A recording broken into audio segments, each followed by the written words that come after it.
Are we even recording yet? Yeah, we're recording. We're in the Okay. show. Now it's time for the panel. Tune it in, don't you change the channel. It's the panel, it's the vibe. Justin and Brian keeping it alive. For all listeners, we've got a little agenda today, trying to be somewhat organized about this. So what did I put in the tweet? So I think we will kick it off with a little bit of sort of like housekeeping, but maybe like a check-in on this podcast itself, like our thoughts on it. We want to get your thoughts as listeners on how this is going, and maybe, some updates to formats and bringing guests back on the show in the coming weeks. We want to talk This could be the last episode. Yeah, this is the final episode. I actually today, a couple hours ago, I booked a vacation and I used ChatGPT to do that. We could talk about that. I want to talk about that. You got one about who is my real competition. That's Yeah. That one came out of a Slack group I'm in. I think that would be a good. I don't think founders are thinking enough about who their actual competition is. That'll be a good one to chew on. You started a new app. I Rails nude a new app. Rails new. Yeah.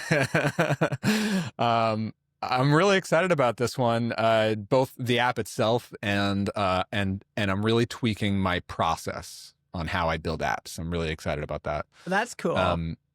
I do have a domain name for it, and there's nothing on it yet. I'll share it, and I'll share the name, and I'm curious to know if you can even guess what the app is. Wow, man. You had one about risky launch-based businesses. Yeah, I want to get back to that too. I think just this kind of came out of listening to mostly technical but also just thinking about my own experience with launch-based businesses. I think it's worth visiting that again. Yeah, for sure. This month, about 2 weeks ago, I did ratchet up the prices a little bit on builder methods, and Sweet. it's been interesting. I can give an update on how November is going. This is essentially the third month of revenue. So I'm starting to build actual data, and I'm starting to see what the trend lines sort of look like in this business. It's super early still, but it's really interesting to watch. Sweet. All right. Well, let's talk about the future of the panel. Yeah. We're in our second iteration of the show. The first iteration was, people might not even remember. The first iteration of the show was, the idea is that we were going to bring on 2 guests every episode, and it was going to be this beautiful utopia of different viewpoints and perspectives, and not just one or two people's opinions or experience, but a diversity of thoughts and views. Yeah, we literally named the show around this whole concept, and the image has 4 boxes, 2 of them open for guests.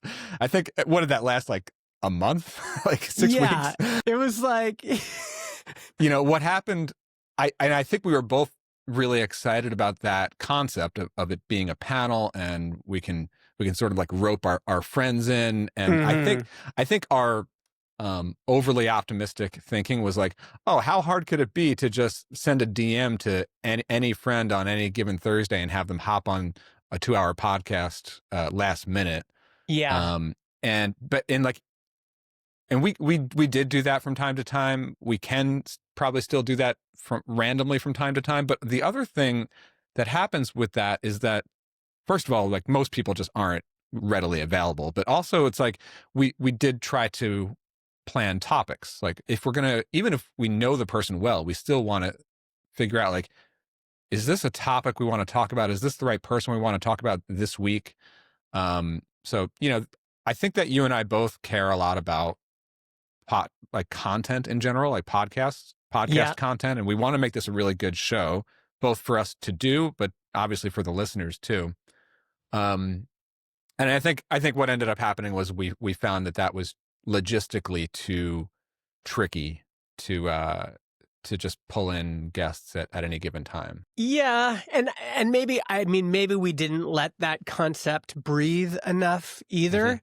It was, in terms of scheduling people, it was difficult.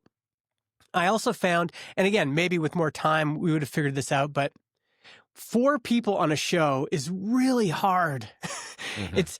It's hard enough for you and I to manage a dynamic where we're both speaking about the same amount and we're like, we're not talking over each other too much.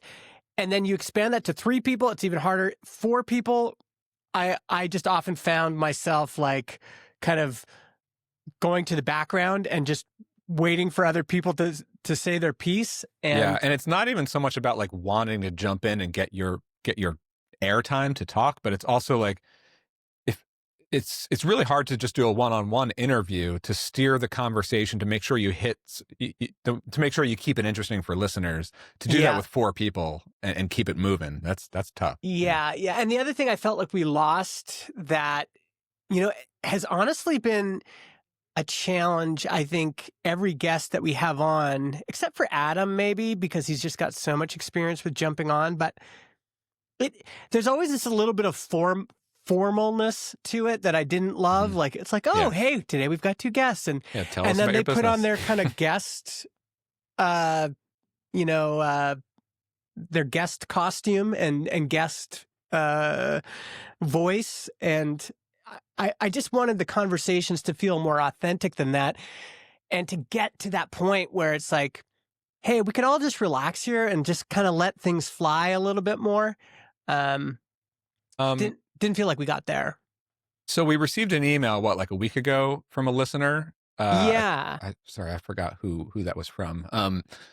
But I think what he expressed to us, there was also some truth in that. I think, so since we made the shift to basically just you and me giving business updates and talking about topics that we think are interesting, which is always like the easiest thing for us to do. Like we could literally like DM 10 minutes before we come on here and talk about what our list of topics are for today. And then we hop on the mics and talk about it.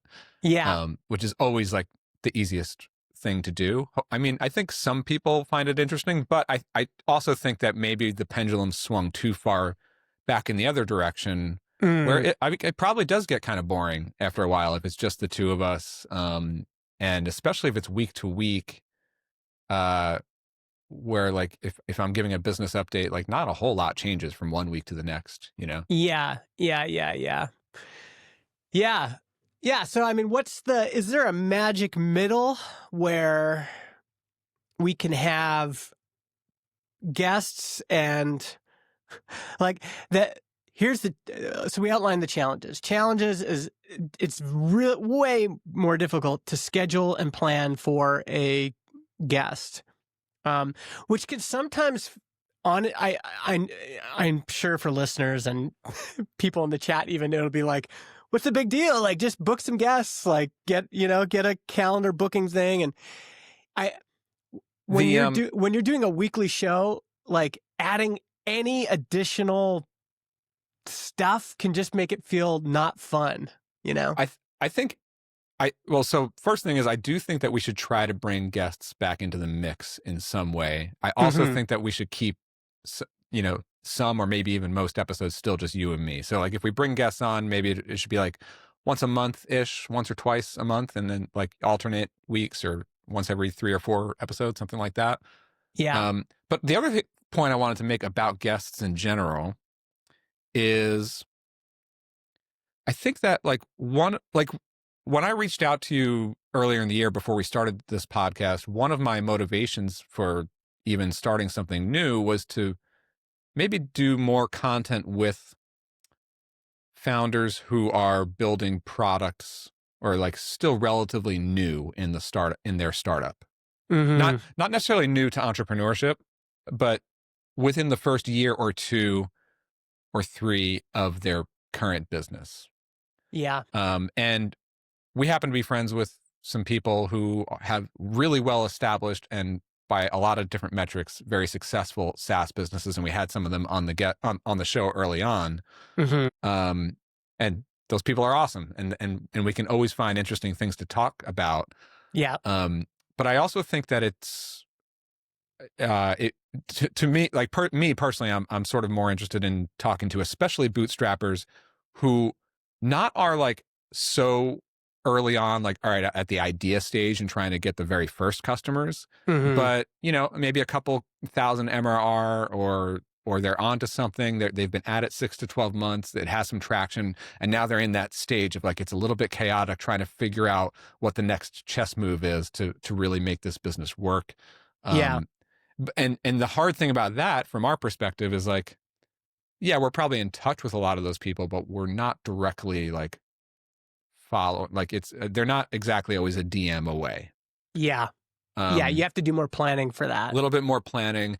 And then the other challenge, I just don't know what the solution is, but like it would be nice to discover some new talented, awesome builders and entrepreneurs that maybe we don't know so well yet. But then that requires a whole like research and recruiting piece, which I don't think you and I really want to invest any real time in. Yeah. And then, as any podcast does, after a while, you start to just receive pitches from random people, which cause sometimes there's great people who come through that, but like you sort of just assume that if it's a cold pitch, you sort of default to no until it's a yes. You know what I mean? Yeah, cold pitches to me, like it's 99.9% of the time, a cold pitch is terrible. Yeah. And now they like are ingesting all the transcripts, so they have like an AI built understanding of the. But it's just, I would rather. But I mean, even if we put a call out to like, I mean, maybe we should try this. Is like we put some sort of call out either within like private Slack communities that we're in, so so there's already a layer of like vetting built in because it's like a private community that we're in, or maybe even on Twitter, or even have some like throw up a basic form or something that people can fill out. And then at least we can have a layer where we can sort of review, and if anything sort of catches our eye as like, ooh, that seems like an interesting business. I'd like to ask that person a couple questions. Yeah. But it's just like, you want to be nice about it, but you also just don't want to, I think just for the sake of listeners, like people don't really want to hear, someone who's just not really doing anything interesting yet, Well, and I've also had some PTSD. I remember when we were doing Product People, we reached out to some people who we knew their voice and we'd been consuming their podcasts and blog posts and everything. And then we reached out to some people like, oh, they seem cool. And then we got them on the phone and it was like, oh my God, like this is the worst interaction I've had in my life. And now there's this pressure to publish it and all this other stuff. So it's actually a big risk, just having. It actually reminds me of the early years of Big Snow Tiny Comp. Brad Tunar and I, and now these days Brad is sort of taking the lead on that trip. I'm attending it in January, but he and I, started that in the early years, and we started like 12, 13 years ago, and that was at a time when we were almost unknown, totally unknown. Like we actually struggled to find the very first people to attend. Yeah. But eventually, like I had a podcast and he had a podcast, and we started to know some people.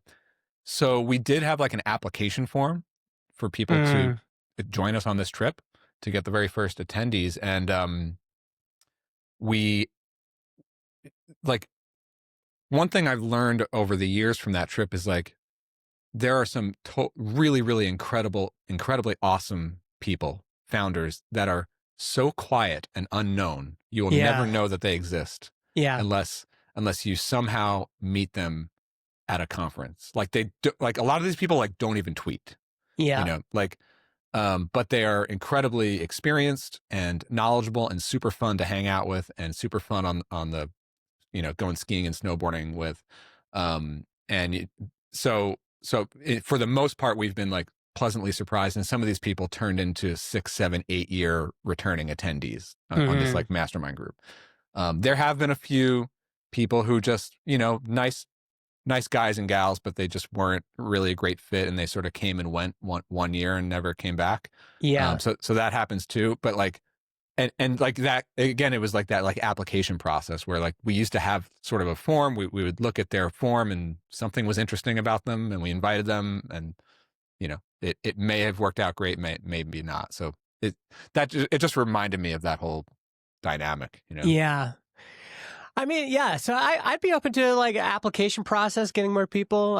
Some people in chat are saying we should just bring on some people in chat and have them come on. I said one challenge is AV related, just having people, and this is a challenge with all guests, having people with a good mic sound setup. But we could also try that experiment out. I don't think we'd keep someone on from live chat like the whole time, but we could try to have people drop in for 5-10 minutes and see how it feels too. Yeah, like nothing against the awesome folks in our live chat. And some of them I actually do know and I know are awesome people and work on some really cool stuff. I think my fear with that, just to be totally candid, is that it's so impromptu that like it would just turn into not great radio. Yeah. You know? It would be an interesting like experiment at least to if try we know sometime. the person, even if it's like a new person that's new to both of us, if they came through an application process and we have a couple minutes to check out their website before we get on air, then we can at least sort of plan some content around it. You know, that's right. Yeah, because otherwise we're trying to figure it out live. Although I'd be fine to try it out live one day too, just as an experiment.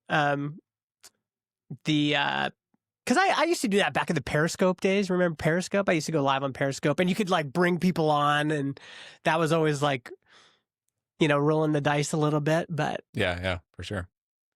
Anyway, so, all right. So we did want to put that at the top of the show. I know there's a lot of people listening who are not here live, so if you want to reach out to us through whatever channels you connect with us on, let us know what you think about all that. Yeah, and I think we'll put some sort of link in the show notes about, even if it's just a Clarity Flow link that just says, hey, like just upload a quick video pitch for, you know, what you'd want to talk about, and give us a sense of, first of all, your AV setup, because that does end up being important.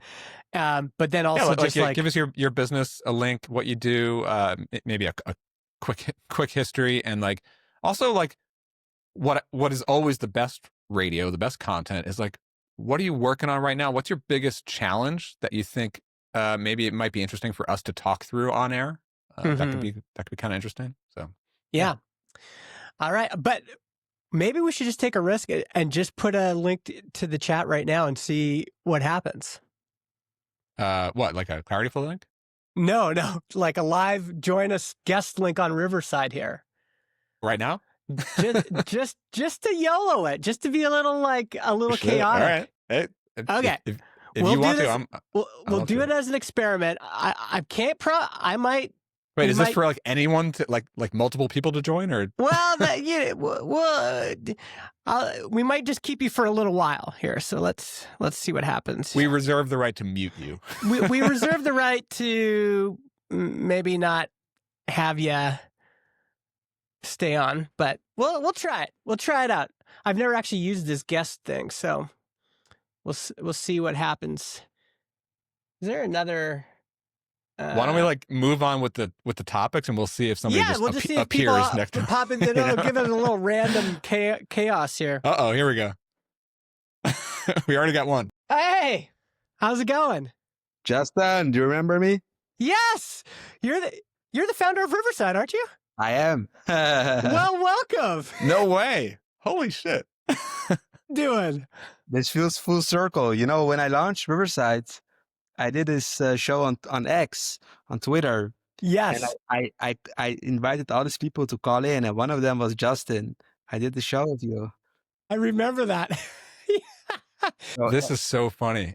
So actually, I was just on YouTube and I saw, Justin's live. So I was like, I'll check it out. And then I saw you're going to do this. I thought, I need to do this, you know? Yeah, you need to come in. Well, dude, it's so great to see you again. Yeah, man. Hey, I mean, I don't think we've met, like, Nadav, is that your... Yeah. Hey, this is incredible that you're that you're here, number one. I mean, I'm not just saying this because obviously you're on the show. Riverside is one of these products that I've been so impressed with, just the constant improvement in the product. I think I've been using it for 3 or 4 years, probably longer than that.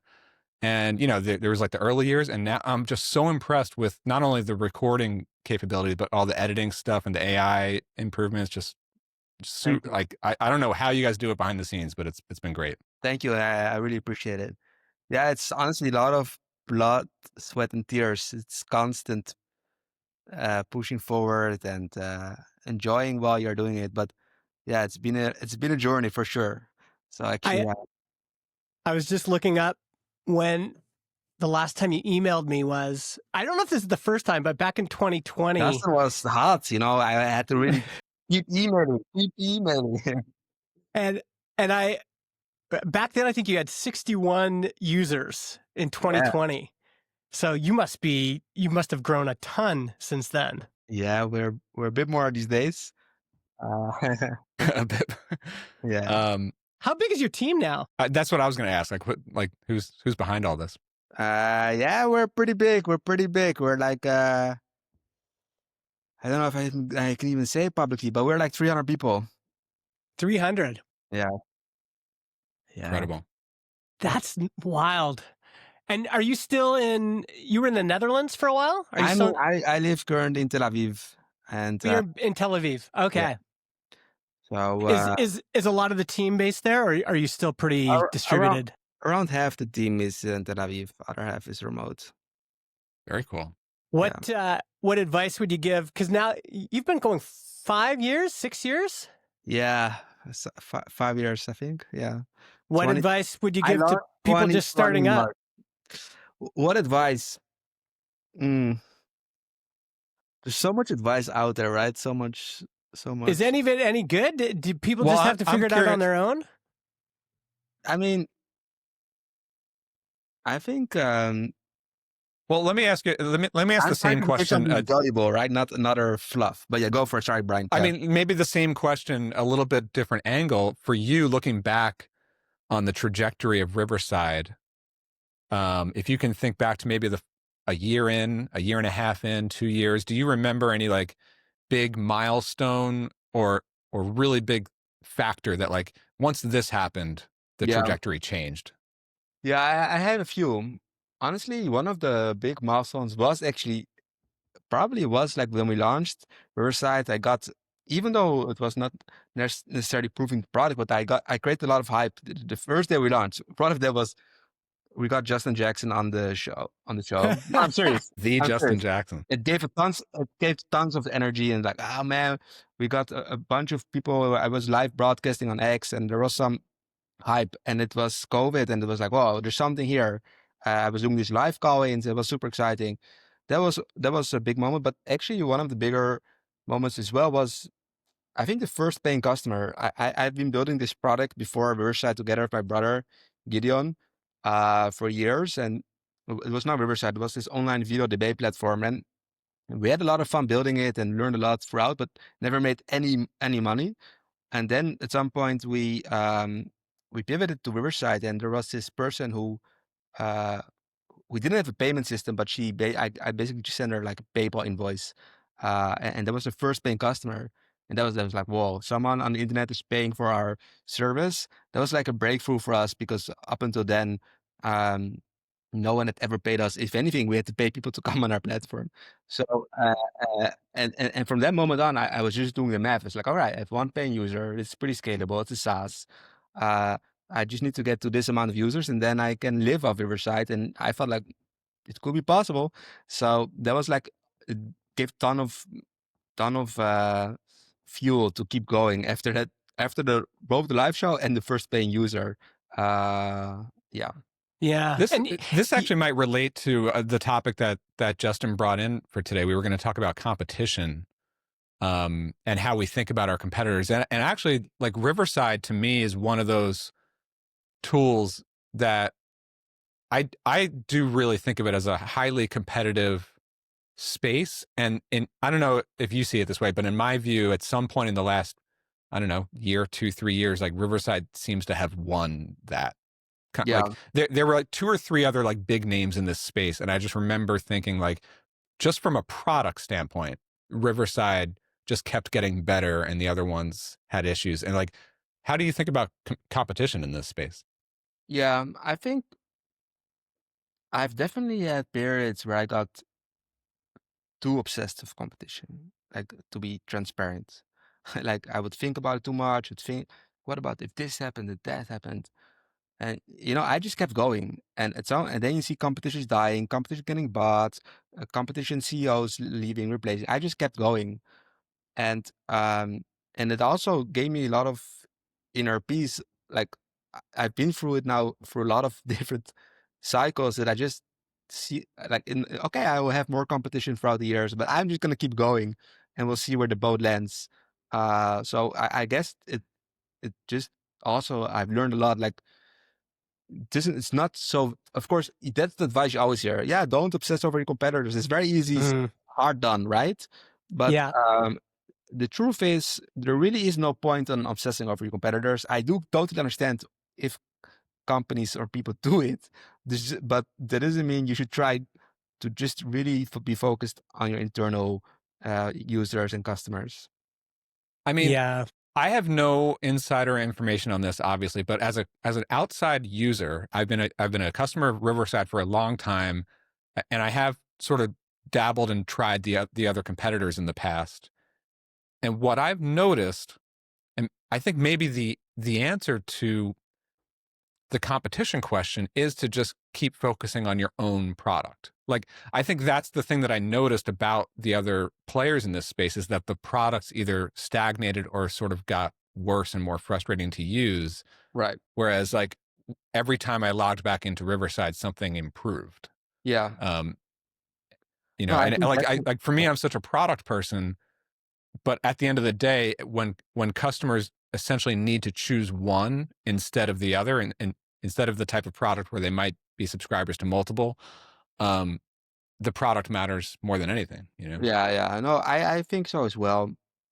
But Justin knows like no other, especially if you can find yourself a space and the markets are bigger than they are. Uh, you know, you know how many other ChatGPT apps there are? Like everyone knows ChatGPT, right? And everyone knows Grok or Anthropic, but Claude. Yeah. Cloud. Those are like the big five. But there's like 10, 20 of them you've never heard of that are all making Hmm. Mhm. uh, Yeah. a lot of money. I know a few, a lot of money. The internet is big these days. So Yeah. it is true on the one hand, of course, at the end, buying a product is a comparison between different products, but the market is much bigger. It's like even now with AI, people expect it to be a winner take it all market. I think look, no, who knows? Yes, but for the time being, it doesn't appear that that's going to be the case. So you might as well don't get lost thinking about that and try to figure it out for yourself. Yeah, easy said, Yeah. hard, difficult to do, obviously. But Well, yeah, when did you transition from being like an independent, bootstrapped, making all this hype yourself on Product Hunt to, because eventually you raised some money and then you were doing some serious marketing. Like you had like an insane investment in content and SEO, and right. like there was a transition at some point. Yeah, I mean, we launched on Product Hunt March 2020 and raised money in August 2020. Wow. Hmm. So say that again. It's like a couple months. Yeah, March 2020 we launched on Product Hunt, but before Product Hunt we already no, actually we didn't have much going. But so Product Hunt, the payment system was barely working. We launched March 2020, and then in August we raised money. Wow. So From the Product Hunt launch, like somebody yeah, saw yeah, the Product Hunt yeah, launch? yes. Was that Alexis that saw it? No, we had another investor. His name is Oren Zev Ventures, and then Series A was led by Alexis. And yeah, I mean, it was not that. I think also at the time, bootstrapping was very hot, and um, then I asked myself at some point, I was like, okay, do I want to bootstrap because I just am scared to be ambitious, or do I bootstrap because I can't? But then Mm-hmm. I just went for the moon because I think now I was an opportunity. Initially, I was telling myself, no, we just want to bootstrap. But that was not. If I would ask myself, that was not really true. I just was saying I want to bootstrap because I couldn't raise money. Yeah. At some point, because my ambitions were really big always. Yeah. Not always they grew, to be honest. But like if I could aim for the moon, I would try to aim for the moon. So the confidence grew, and I raised money um, in August 2020, and ever since we've just been in this roller coaster. Honestly, kept iterating, kept improving, raised more money, and are creating hopefully a great product. Yeah. Yeah. I mean, Amazing. it feels like in retrospect that paid off because on both sides, both on the marketing side and the product side, I mean, if you go on Reddit and you look up people talking about this category, which is remote recording in a browser, there are a million edge cases and problems. And every day someone's getting disappointed with Yeah, it's hard. Yeah. whatever they're using. Yeah, it seems like such a high pressure product Well, it's been to make super- work, right? But It's- you guys were able to invest, I think, of all the products, yours became known as the most stable, the most solid. Yeah. Do you think that was a result of the funding, or was that just like, was that people? Was that just your I own engineering prowess? I think a few things. One is a starting point in the market. So we started off with recording. We didn't start off with editing or podcast hosting. So our engine, okay, this was the core problem that we had to solve. It turns also out this is the problem that's most difficult to solve. So we started off with the most difficult problem.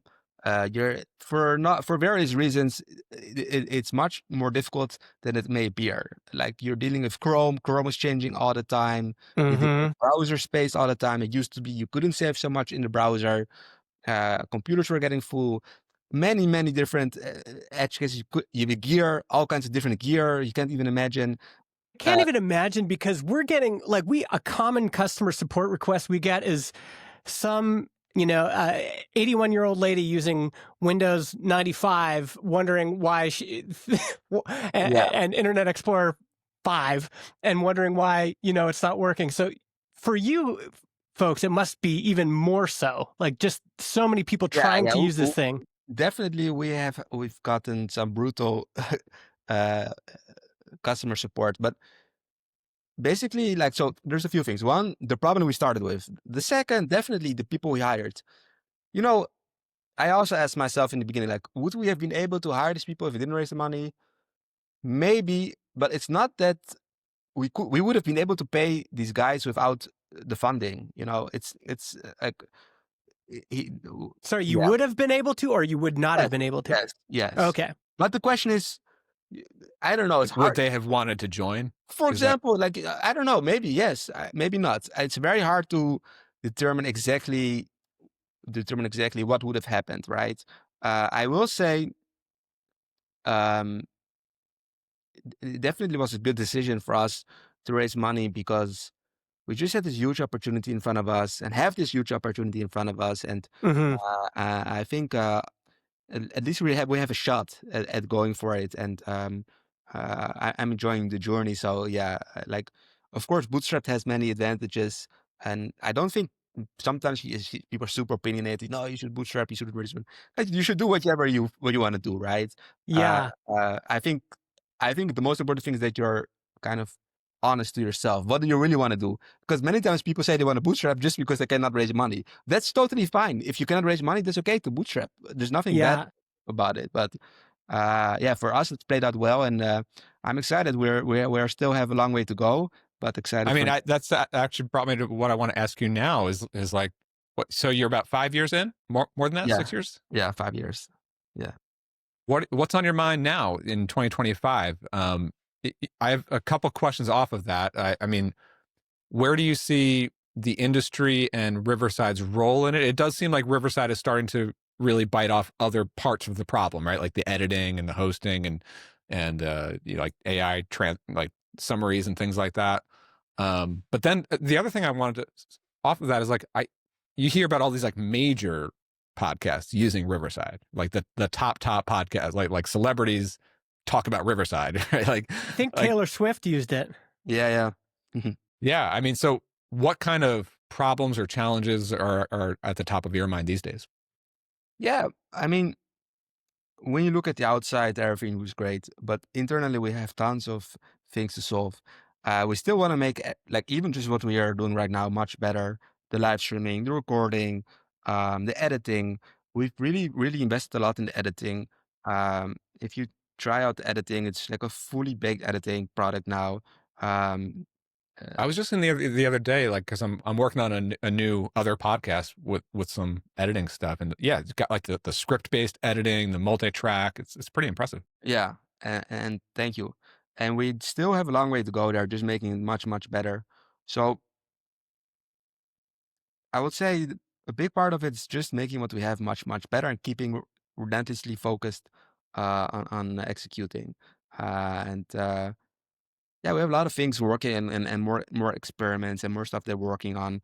But I think we need to keep our heads down and be focused on even what we're doing right now and keep making it better and better. And there's so much more things we can do and improve. And for example, in the editor, like of course AI is changing everything. So we want to simplify editing much more. We want to make it a much better experience if you want to not just create a talking head video, but also if you want to maybe make the video much more engaging with AI on top of the video. So how can you go from a boring looking talking head video to a much more engaging video? Of course, AI has many more opportunities there. You know what would be awesome Super interesting. is if, because I'm manually switching to, I'll show things on screen using your share tab, but it would be awesome if AI was just suggesting, do you want to share this? Do you want like a little pop up Yeah, where it's just like, yeah. hey, you could share this. Oh, hey, we found that Andreessen blog post. Why don't you put that up on screen? There's like, I feels like that's where I want the AI is an assistant who keeps going out and finding things I can share on screen. Yeah, that I'd it manually is really have- interesting to.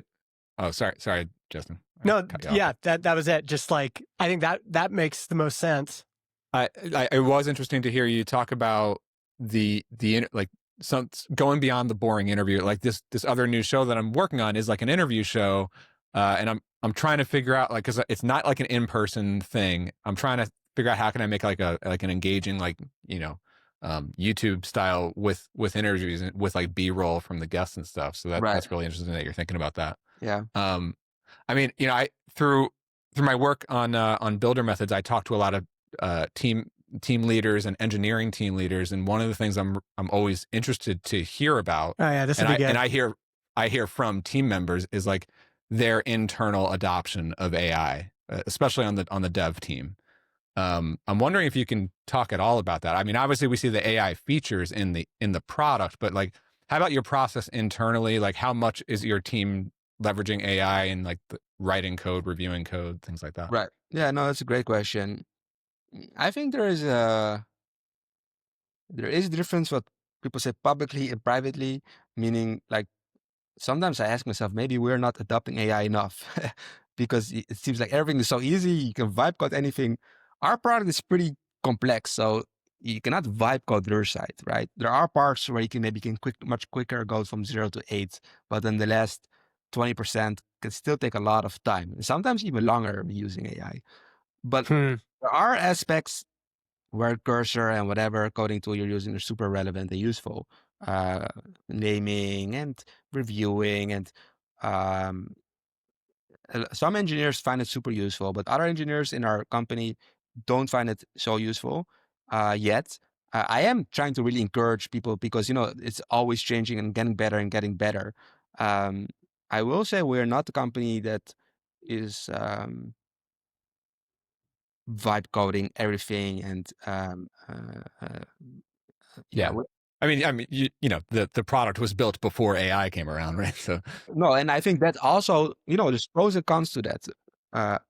But con is, we have the whole backend's pretty complex. Just inertia, it's harder to probably on a new code base. It's much easier to adopt cursor and all these tools. Our product is a bit more complex to do that. That doesn't mean we should try to lean heavily into that. But that is the reality on the ground. yeah, and what you're saying, it mirrors what I'm hearing from most other CEOs, CTOs, team leaders of large development teams. It's like either like most of them really do want to start to adopt it with their teams, and they're still looking for ways to to transition to it, at least in some ways. I'm curious to know, like, in the past year or so, like, has your team, like, have there been any like organizational changes or process changes, or like in terms of like new initiatives to like increase adoption at all, or it's sort of, or what I also see a lot of teams is like whatever individual engineers are interested in using Claude Code for this or that or Cursor, like go for it, but use whatever is easiest for you. Yeah.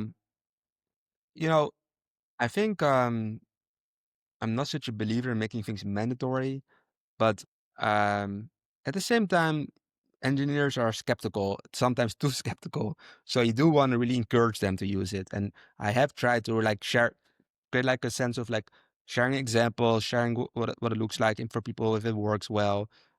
Sharing being the classical CEO, sharing some tweets, saying, "Hey, look at this, look at this." Right. But has our workflow really changed? Not so much.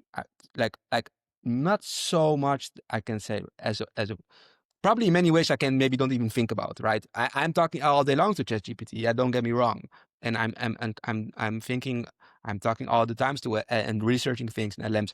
Probably in researching and debugging, it's helping us a lot. But as like how we go from ideation to execution, not radically. But maybe I'm already so used to it that I can't even judge it. What's funny? I noticed this with I have a super small team working with me on a couple different products, and I do nothing to like direct them or require them to start using AI or change the way that they do things. But I do know that like my developer on ClarityFlow did start using Cursor on her own just in the last like 7-8 months. And I noticed that, I mean, we've been pretty fast in general before this, but like things do tend to ship even faster now. Like she completes tasks faster, and also like things are, like if she's more back end, the front end is nicer, requires less Right. less handholding because part of it was done with that sort of assistance. It's like I start to just notice these little efficiencies, even if it's not like programmed into our process in any real Yeah. way. I mean, we do all the like meeting recording, all this stuff, and there's a lot of value, and I think in summarizing and these kind of use cases. But Very cool. also, look, I do manage engineering like indirectly, but I'm not hands on floor. Mhm. Probably it's also being used. I don't even know at this point. Yeah. Yeah, can imagine. I have we can end on this too, Nadav, we don't want to keep you too long, but, and this is a bit personal. You don't have to answer it if you don't want to, but I just was reminded that you and I did a phone call, I think when you'd hit about 30 people. Mm. Well, have you just turned 30? How old are you now? You're 30? 31. You're 31. So you were still in your late 20s when we had this call. And I can just remember you just had 30 people. I think you just raised money. And at the time you were very stressed. And as a bootstrapper, I kind of took that as like, oh yeah, see, we chose the right thing. Like I'm feeling pretty calm. Nadav is over there. He's stressed out. Here he is with a team of 300. How are you feeling now? Like, did that stress, did that initial stress of, all of a sudden we've hired 30 people and all of a sudden we're raising this money. Do you feel like that subsided? Because I think that is what keeps a lot of people away from raising money. And now you got investors telling you got to go big, or maybe just your own ambition just feels so big and overwhelming. Did that even out? So I don't think there's always this chip on my shoulder, right? It's not like that chip is gone or the stress is gone. Mm-hmm. But I don't think it's a matter of raising money. That's kind of what I'm saying. Mm. It's more just that I want to fulfill the potential we have. But Yeah. I don't know if it's stressed. It's more like eagerness to grow at this point. I definitely remember. It was also probably. It's funny. I hear like that the noise cancellation is not on, but anyway. That might be from my end. There's No, something it's going fine. That's just my my obsession. But but what I was gonna say is I still manage product hands-on, which I really enjoy. And Hmm. as even though we're big, what I've really noticed that action in my case removes stress. Yeah. So and I feel like I'm in control in the areas where I want to be. And I think the moment you grow and you're suddenly can't control anymore, it feels like you cannot control your destiny or the decisions. That's when you get really stressed. And I think at the time there were a lot of different factors, right? One of them was COVID. I didn't know how long was gonna last. Yeah. Like, hey, is this just a fad? Definitely crossed my mind, right? Hmm. Turned out, no, this is a real change. People are gonna continue creating remotely, and now we're much more than just recording. But that was also part of what was on my mind. But so, in conclusion, I don't feel stressed. Do I feel super strong hunger and desire to make Riverside much better? Yes. Uh, Yeah. yeah. That's great. Dude, what you've Incredible. accomplished Thank you so much. up till now is incredible. And Thanks, to guys. still be so young and have all that, Thank you you. you still have so many, like you've learned so much more than I have, just having to manage this big team and everything. It's incredible what you guys have achieved. Yeah. Well, everyone is doing their. That's kind of what I was trying to say. Like, I don't think one is better or it's just different. It Yeah. really is. Yeah. But thanks a Yeah, Well, I lot for mean, having me on. Sorry. congrats on all the success. And again, like just to sort of bring it back full circle to the beginning, it's just one of those products that you could tell so much care goes into this product. You could just, as a user, you could feel it day to day, still this many years in. So Thank you. it's awesome. That's a huge compliment. Thank you. next time you come on, I'll turn on the noise canceling for you. Yeah, next time I won't be on the couch as well. I need to get a better setup. Oh, dude, that was so All right. great. Okay, All cool. right. Bye, guys. See ya. All Bye. right, thanks. See ya. All right. See, there you go. Just a little bit of- Unbelievable. You throw the link on, and the founder of Riverside hops on. You never Well, know. I saw Nadav in the chat, and I was like, "Oh, that's probably Nadav." And then that was hilarious. He joined. That's great. That's crazy. And I didn't know who he was when he joined. I was like, all right, who's this? You know? Yeah, that's awesome. Yeah, incredible. I do remember him reaching out in the early days and being like, "Wow, he was 26 or something at the time, and Yeah. just going." And What an incredible mini interview there. I mean, there's so many right at the end there. It was really interesting to hear how ambitious he still is, right? Like, Yeah. I mean, you would sort of expect it with a fast growing, well established product like this, but like all I ever think about, and probably you still think about this, is like sort of like the hunger of the small bootstrapper. Mm-hmm. But it's interesting to hear how, like, obviously from the early days product hunt, and then like a very quick jumping right into raising money, and like and the really quick rise in ambition that he talked Mm-hmm. about, and that happened quickly in the first couple of months of Riverside. Yeah. Fast forward 5 years to now, 300 people on the team, probably Mhm. thousands upon thousands of customers, and he's still like, we could be so much better. We got to keep growing, you know? Yeah. This is actually the magic. This is the magic of podcasting. And it's also the magic of going to conferences and everything else. I'm so glad he joined, because the hearing different people's insights and different people's journeys, like how they experienced the thing. Again, this was the original dream of the panel. Is you Right. wouldn't you We finally achieved the panel. we did it. You might not follow that path, but just so you're not making excuses that are imaginary, I think is helpful. And on the other hand, I do know people that raised money the exact same time as him. It ended up crushing them. They couldn't raise more. They ended up selling. They ended up working for this company they didn't like. And it can go all sorts of different ways. But in his case, it's pretty clear from my perspective that, and I knew a lot of his competitors. I was friends with the folks at Zencaster and Squadcast. When Riverside was ramping up, both on the marketing and product side, they just felt like such a challenger. like they had the muscle of I think the funding did provide them with some muscle, did allow them to raise their ambition, did allow them to pursue a very difficult product category. Right. And then they got a lucky break, just like we all do with COVID. It was like all of a sudden, everybody, every comedian and person with a late night talk show is now using Riverside because they need to do something during lockdown. And once you've experienced it, once you're like, oh, look, we can do this. This is so easy. I send you the link.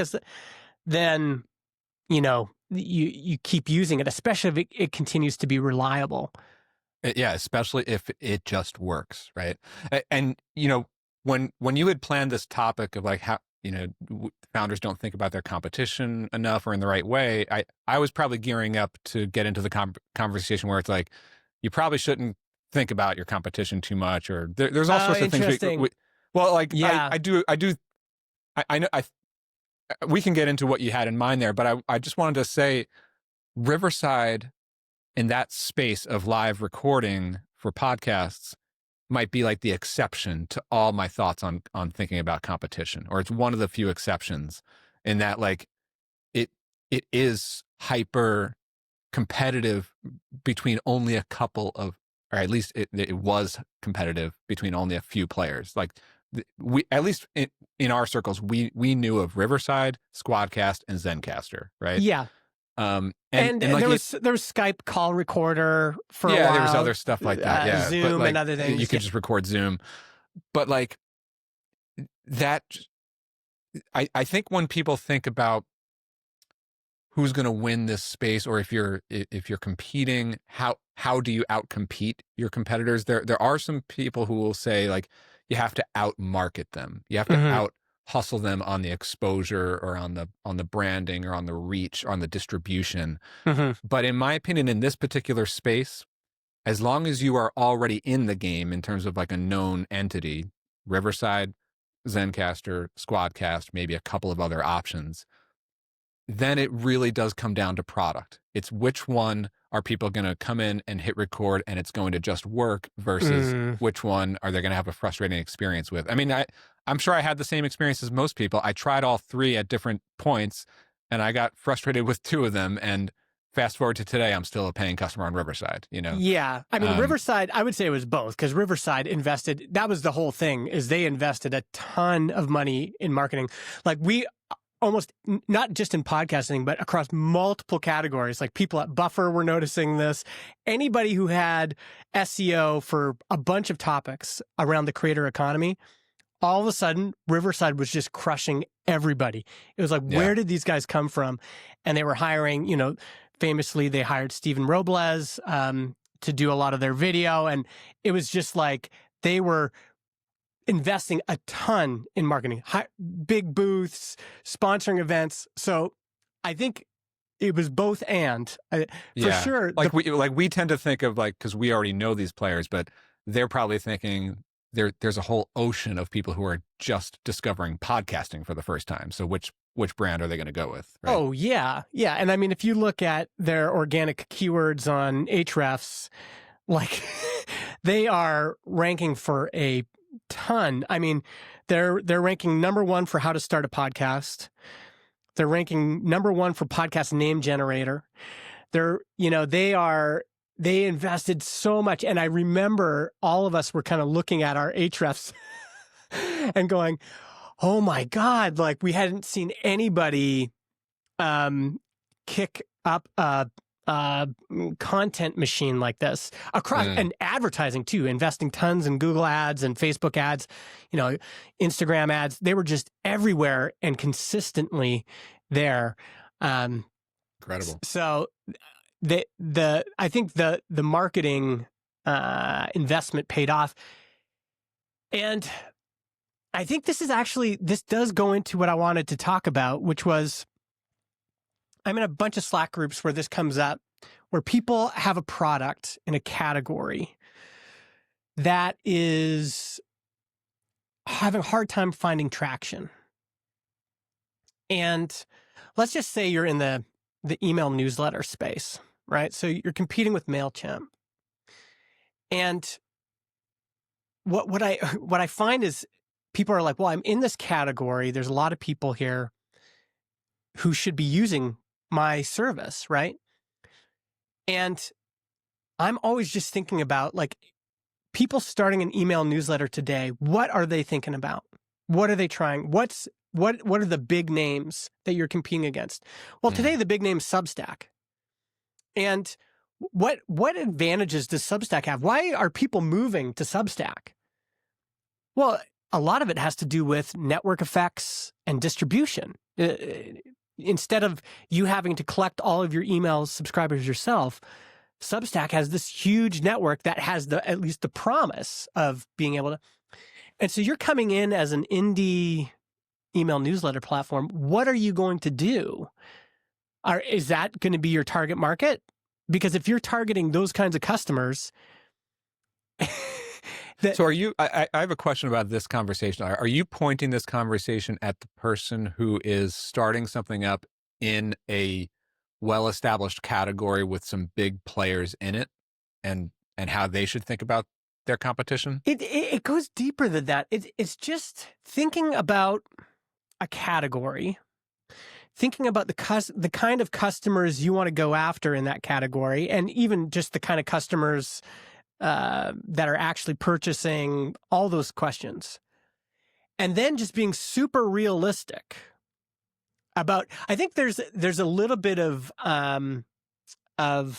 bootstrapper myopia where you have this feeling of like, oh, if I just provide if I could just find 100 customers, it'll be great. But if I just provide the simple version of this, like, Basecamp is the simple, clean, minimalist version of Jira. So I'm just going to it's not enough anymore. Like just the fact that you're small and bootstrapped, that's not enough. It may not be enough. And it also makes me feel like you're not thinking about it from the right vantage point, which is I'm a person who is looking to, I just actually had this. My daughter was working with this nonprofit and she's like, where should we be writing our blog?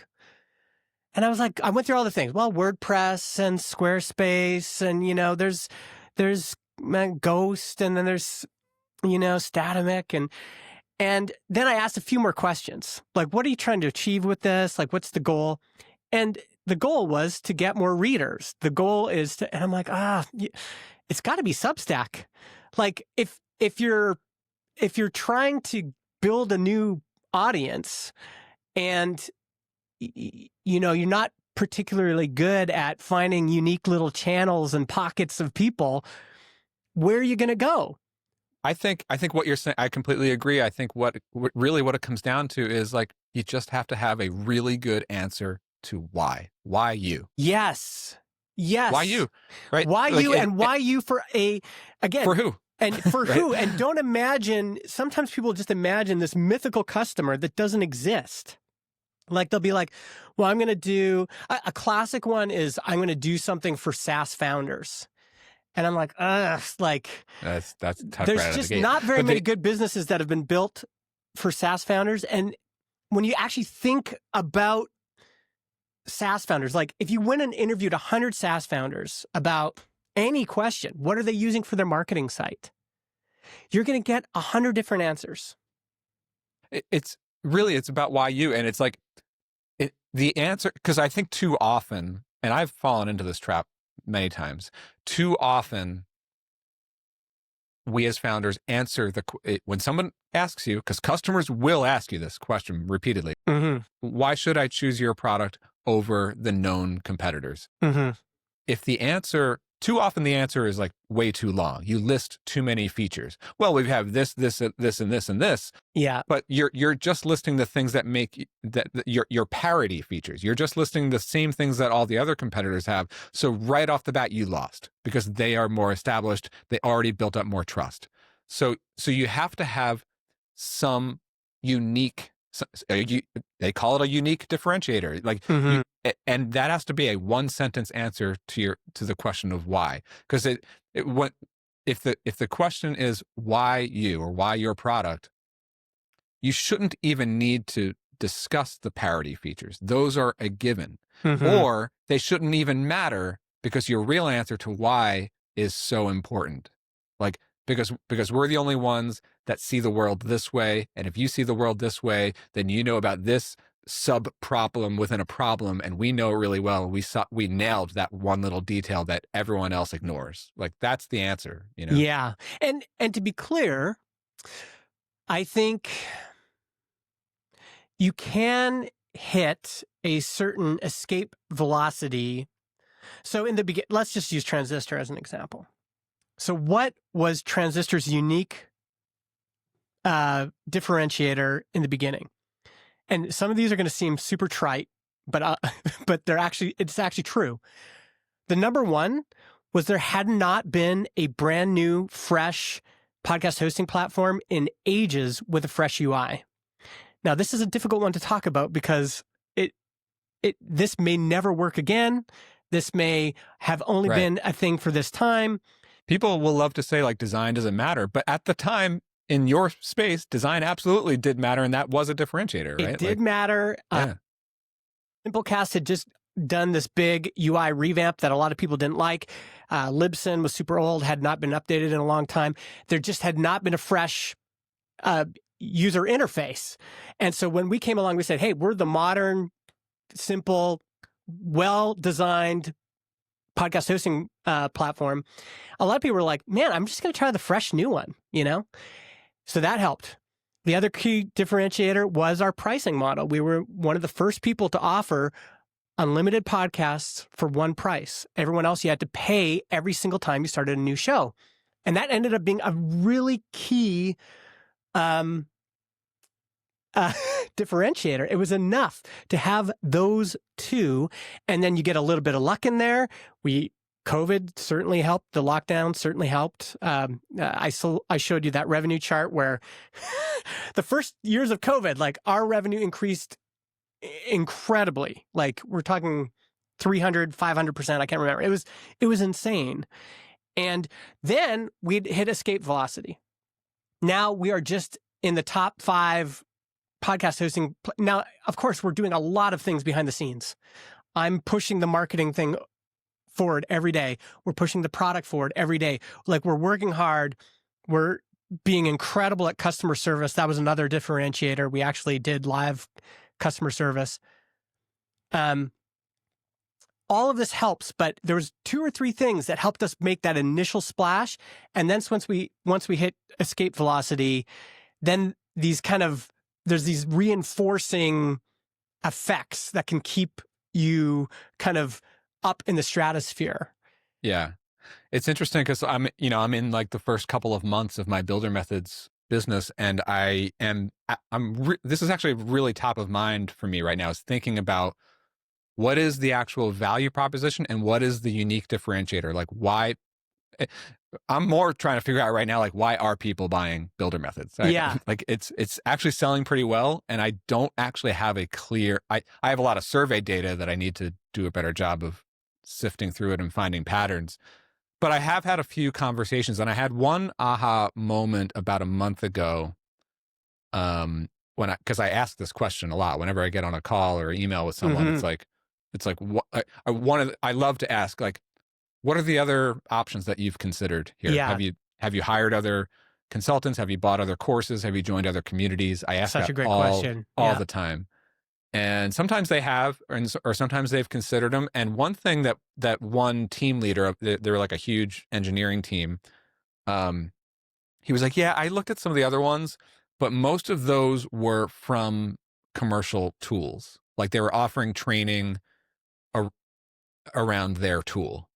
And you're the one who comes in like unbiased. You're not representing a commercial entity. Yeah. You know, and so I learned that like a month or 2 ago, and in my recent like videos and some like the promotional copy, like that's a key benefit now. I'm starting, like I didn't know that when I started Builder Methods, but that's like a new bullet point that I really like to touch on. It's like unbiased, like just trying to find the best workflow, whatever tool. Like I don't represent a major AI platform or a major tool, you know. Yeah, and I'm also here's a.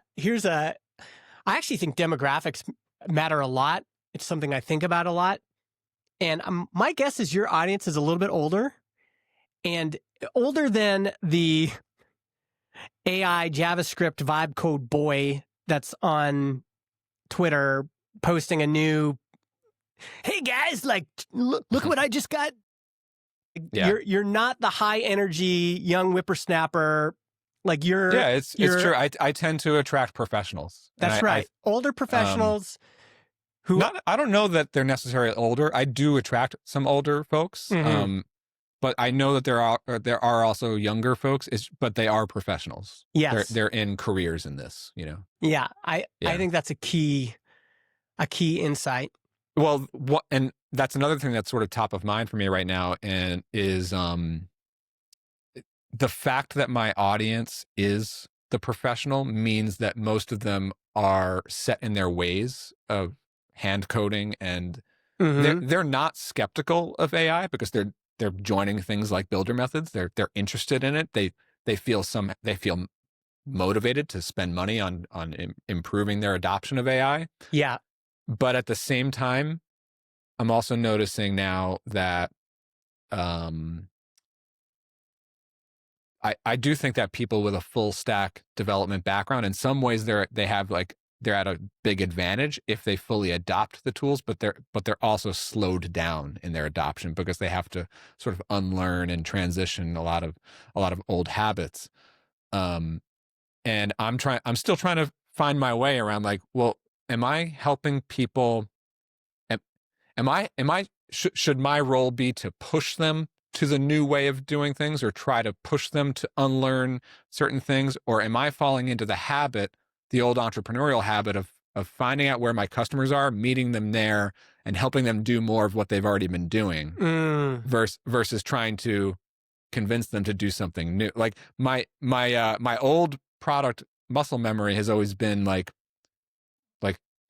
these people are doing coaching with courses, and so let's make the product coaching, and we'll offer courses because that's what they're already doing. Let's sell them something where they're already in motion. That was the concept with Clarity Flow.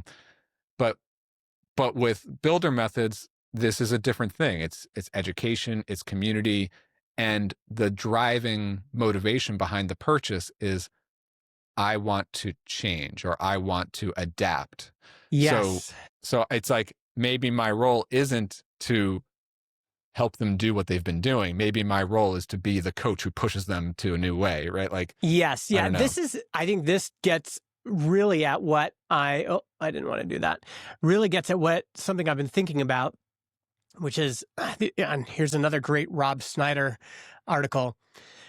The physics of startups. Demand is what causes buyers to buy things. So, and his next point, our businesses simply serve demand. Everything we do only works if it fits the buyer's demand.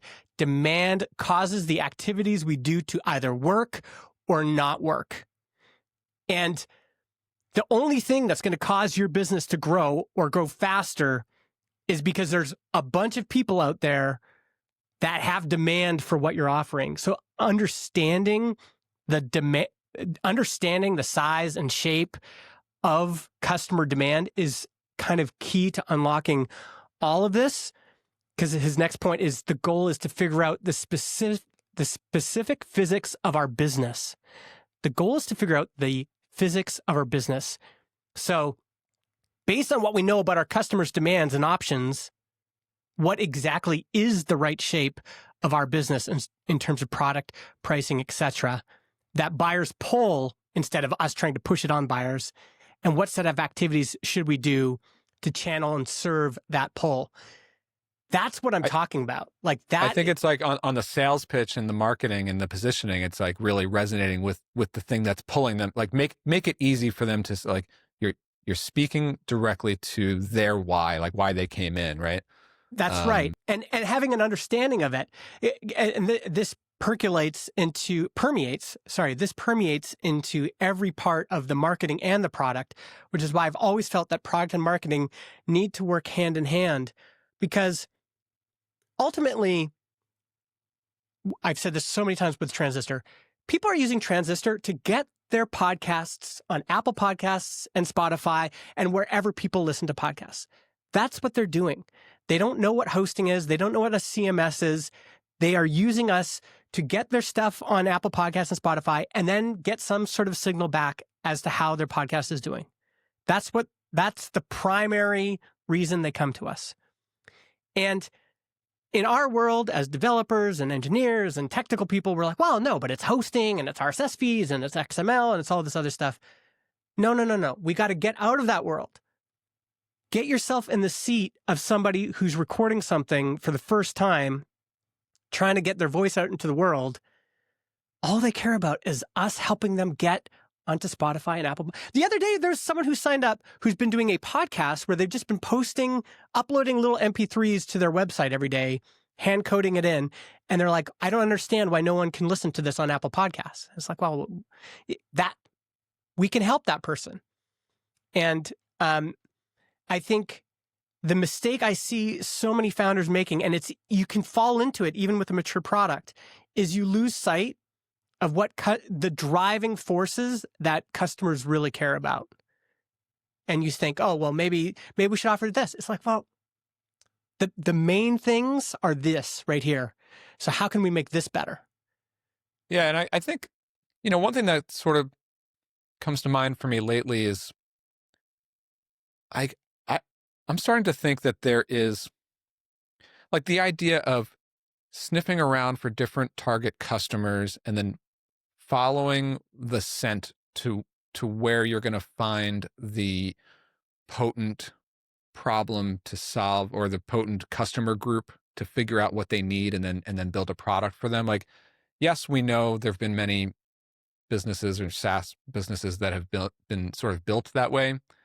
But now my pendulum has swung more toward like, just have your own gut vision for the way a certain thing should be in the world, and just build that and be super opinionated about it. And it's okay if you're going to turn off a lot of people. And obviously if there's 0 buyers for this thing, then it's not viable and you can't do it for very long. But if some people resonate with your way of looking at the world, then you do get that sweet spot eventually. It's really hard and there's some luck involved, but I think you'll end up at a much better sweet spot at the end of the day. Like what I'm saying is, I guess I can only speak to my own experience with this. Like with Clarity Flow, again, I always talk about how it's sort of like it hasn't reached its expectations. Part of it is because I did pivot it multiple times and ultimately to what it is today with Clarity Flow. It serves coaches. They really like it. But I was sort of just pivoting it a couple times until I landed on something that's kind of sort of worked. But at the end of the day, it still attracts customers who come in and the best paying customers use Clarity Flow the way that it is designed to be used. But then we also get a lot of other customers who sort of use these features, but then they want to duct tape these other tools into it because they want to do things in a slightly different way than my vision for Clarity Flow ended up being like. And so then you get this mishmash of like some perfect customers and some customers who are high likely to churn at some point because because they're not using the product in the way that it was designed with a vision. Builder Methods is still sort of too young to really have fully realized the vision. But I just in general, when I think about the great products and the great founders and product people, it's like, because I think the ideal scenario when you're talking about the integration between the positioning, the marketing, the sales approach, and then connecting into the product experience, I think the ideal vision is like somebody, like you resonate with the pain point, that brings them in contact with you. It's like, oh, this person gets me. They are expressing the same pain point that I'm feeling. So I'm going to take out my credit card and buy this thing. And then the goal for the product should be, in a perfect world, they go through your onboarding flow and everything is as they expect it. They get here. Step 1, press this button. Step 2, okay, I feel like I'm on the right track. Step 3, my problem is solved. Like, and every single customer follows that track, right? I would characterize it differently. It's a little bit semantic, but I think it is product and marketing are both serving demand. And then the role of marketing and product is to satisfy that demand in some sort of way. It's different than having a problem, I think, because there's lots of problems for which there is no demand. But demand is, there is active buyers out there searching for a solution. And I think this is where you can get into trouble when. But then the solution has to be very clear cut. Otherwise, you're going to end up with, because I've seen this in multiple businesses where there's a lot of demand. There, like, because it's like a sort of a general problem. Can you give me an example? I mean, Clarity Flow is an example of this. Like, every day we get coaches who come to Clarity Flow and sign up, right? Because they have problems running their coaching business, right? But the issue, and I've had other SaaS products like this where people come because their businesses have processes that led them to my tool that can kind of sort of help them. Yes. Right. But every customer who comes through envisions in their mind a slightly different solution, even though they share the same problem. Yes. But like, if you compare that to a tool or a business or a product that starts from like, I have an opinion of the world for people like me who experience this problem the way that I experience it. If you feel this thing the way I feel it, then you know, and I know what the solution is. So here it is. And when you buy it, you're going to get my vision of that.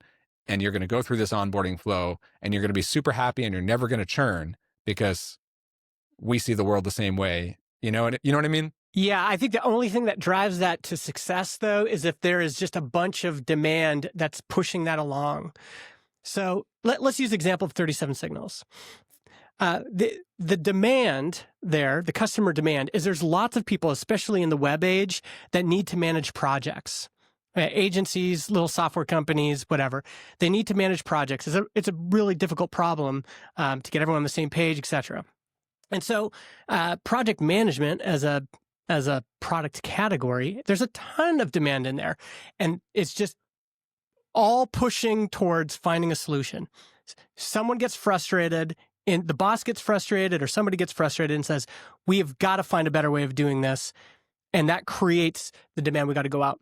Now, in front of that, so the next thing that they hit is they try a bunch of things, and in their search, they got this demand that's pushing them to go find a solution. In their search, they have a bunch of disappointments, and nothing satisfies the demand they wanted. And then 37 Signals has their approach, which is highly opinionated. And they're basically saying, we have the solution to your project management. Our philosophy is what you guys have been missing. And so we're going to not only offer you the software, but we're going to offer you a methodology, an ideology that is going to solve your problem. It's going to satisfy the demand. Yeah. But and the requirement for them to have a customer that won't churn is somebody who really buys into that philosophy. That's right. But you can't put that part in front of the demand. You can't say, well, first, I'm just going to form an opinion about the world. And like, I think anything, if you're going to do that, that could be an approach that works, but it has to, what's behind that has to be just a lot of demand pushing. And then you are just finding the people for whom their demand has not been satisfied yet. And you're saying, well, what you want is to find religion, the 37 Signals religion, and then you can. So it's an approach that can work for sure. I'll give you here's a good example. I don't mean to always bring up my stuff, but like I started a new app 4 days ago, 4 or 5 days ago. Yeah, let's talk about it. I actually think I'm putting this in chat. New app alert. This could be actually like a perfect example of what we're talking about here. I'm scratching my own itch with a problem that I feel deeply, right? I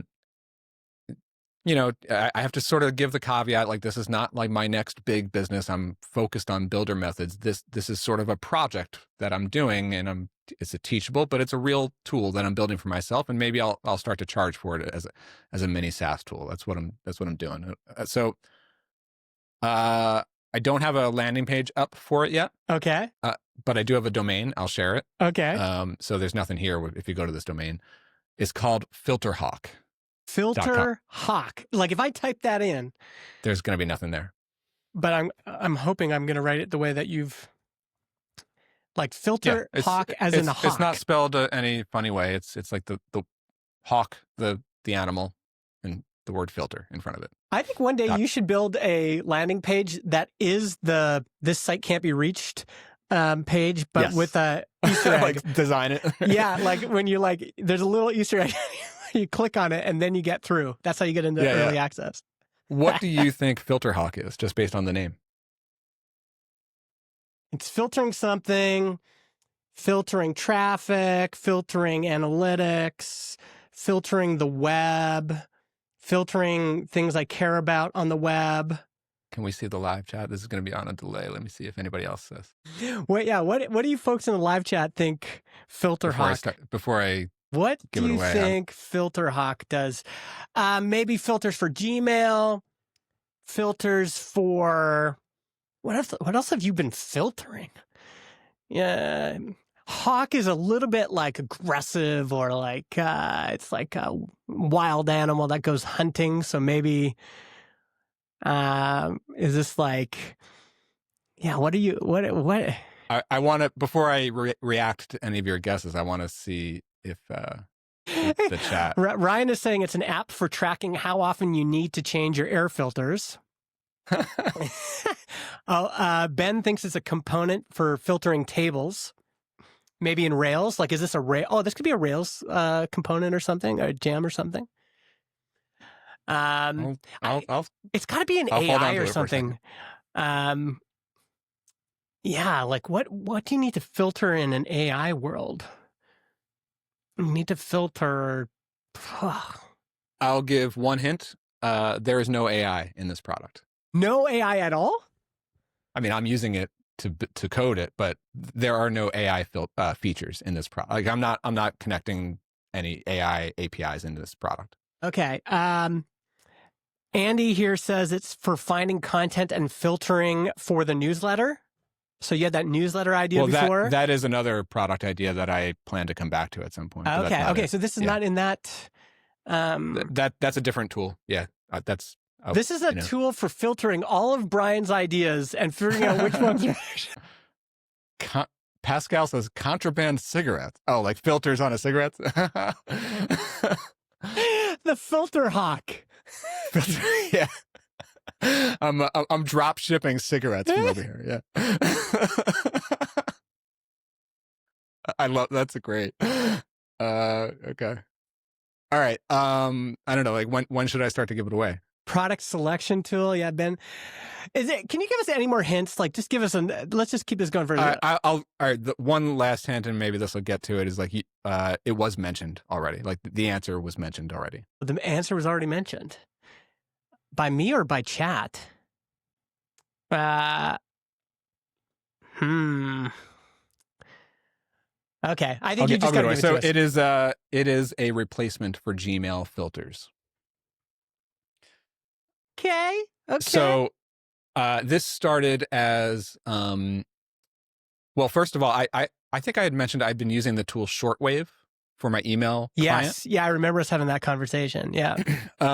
I mean, I hate to sort of badmouth products on air like this. I actually happen to think Shortwave is a fantastic product. And their take on the email. I had a tweet last week that said, all the email client tools out there are super opinionated and I hate all their opinions. Right? Yeah. So I tweeted that, and that was sort of rooted in the fact that I started to go on the hunt for changing email clients. And I was sort of sad to see this happen, but like their service or my connection to it just kept going down for multiple days at a time. And it caused me to lose a lot of emails, and it was just really frustrating.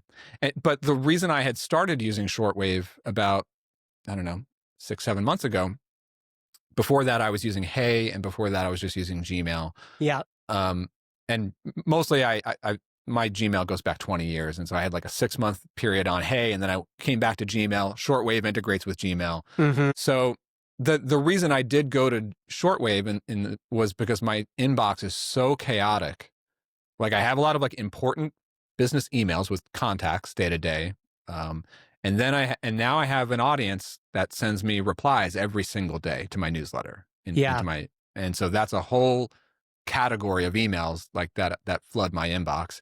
Plus I send so many surveys, which I think is really important to do, and they get sent into my inbox, but those too need to be tagged and categorized, right?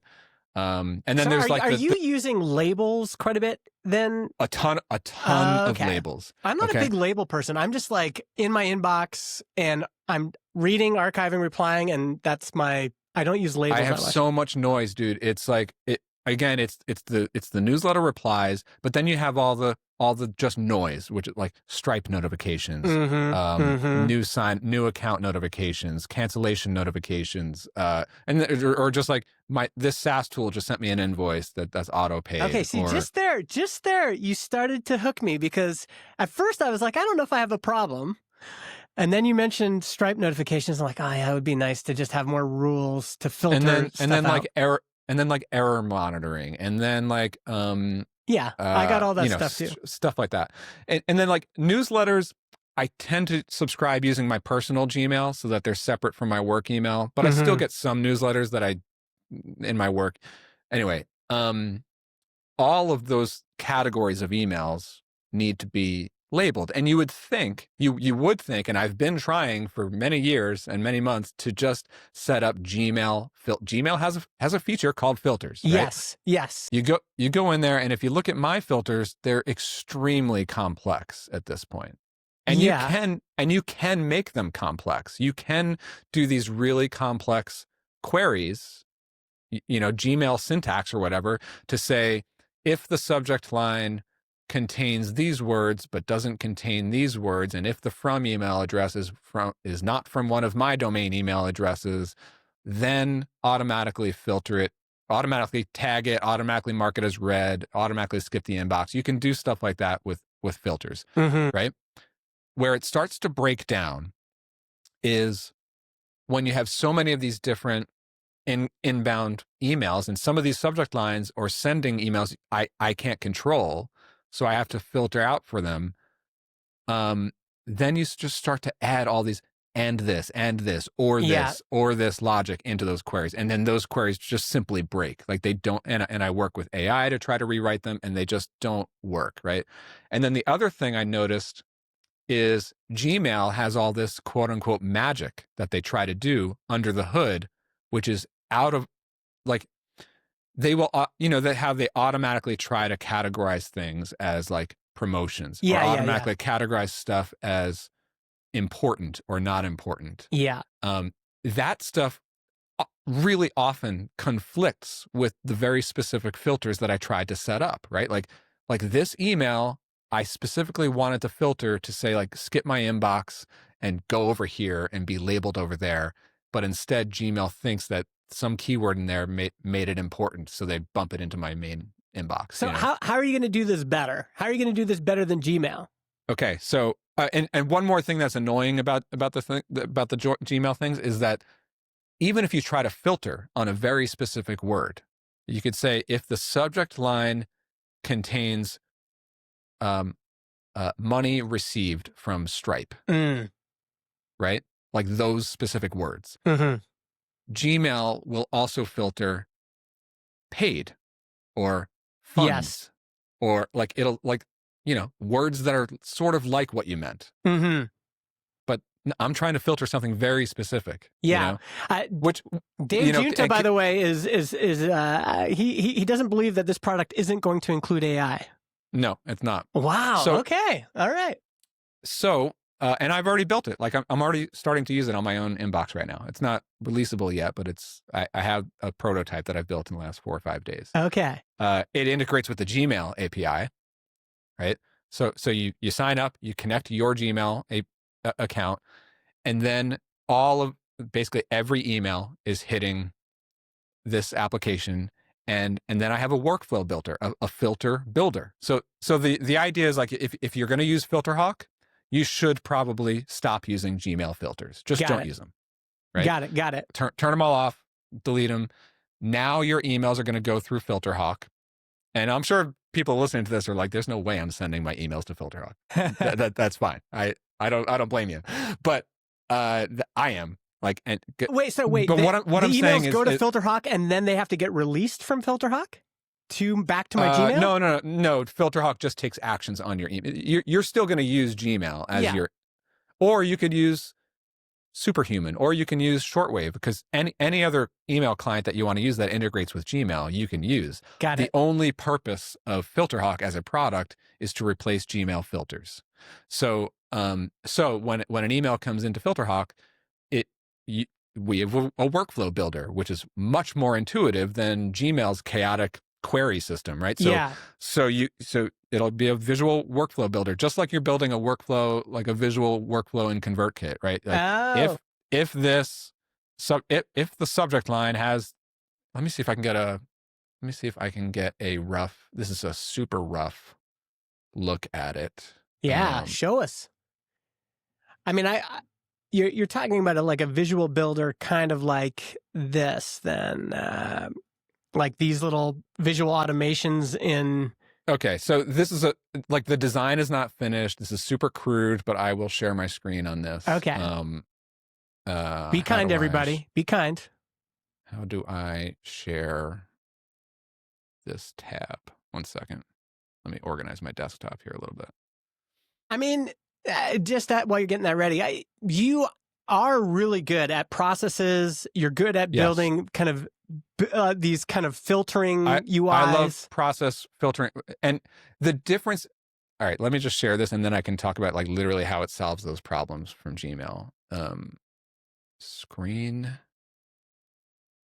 All right, localhost. Again, this is like super crude right now. Can you see this? Yeah. I'm just going to bring it over to my other screen here, but. Okay, so I'm looking at my workflows page. Okay, right? yeah, I see it, yep. In this test environment, I have 2 workflows, workflow A and workflow B. Theoretically, I could have 5, 6, 8 workflows. So this is another thing. Before we even dive into the individual workflows themselves, I can define the order in which my workflows run. This is something you cannot do with Gmail filters. So if I have 10 different Gmail filters, I never know which one is going to run in which order and which one is going to cancel another one out. Sorry, Brett, I got to leave. I got an appointment right now. You can keep going. Oh, shit. Okay. See you guys. Bye. Oh, man. All right. Is the call going to end? All right, Justin just bounced. All right. Well, anyway, that's Filterhawk. I guess Justin had like a thing. Anyway, I don't know, for anyone who's who's watching, here's like the super crude look at like the filtering thing. If you want to take a quick look at it, I'm going to have much better videos on this in another week or two. I have no idea what just happened with Justin. I hope everything's okay. Well, I also have to head out as well. I mean, this was an episode for the ages. We had the founder of Riverside hop on here. This was a really good one. So I think this is going to go down as one of those milestone episodes with a very, very strange ending. So thank you folks for tuning in, and we will check in next week, and I'm going to go see what's going on with Justin. All right, later.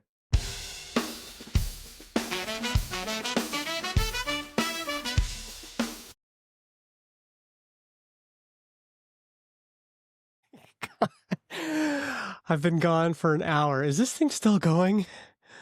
Sorry, everybody.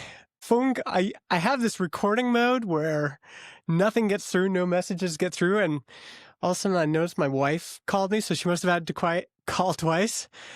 And I had a sauna cold plunge appointment I had to run to. So everything's okay. I'm fine. Just, I don't know why I didn't shut this down before I left, but there you go. Just a little bit of drama. It's funny that the chat. I was really worried that someone was going to use that Riverside link and join while I was in the sauna and take over the stream, but nobody did that I can tell. All right. See you guys. Bye.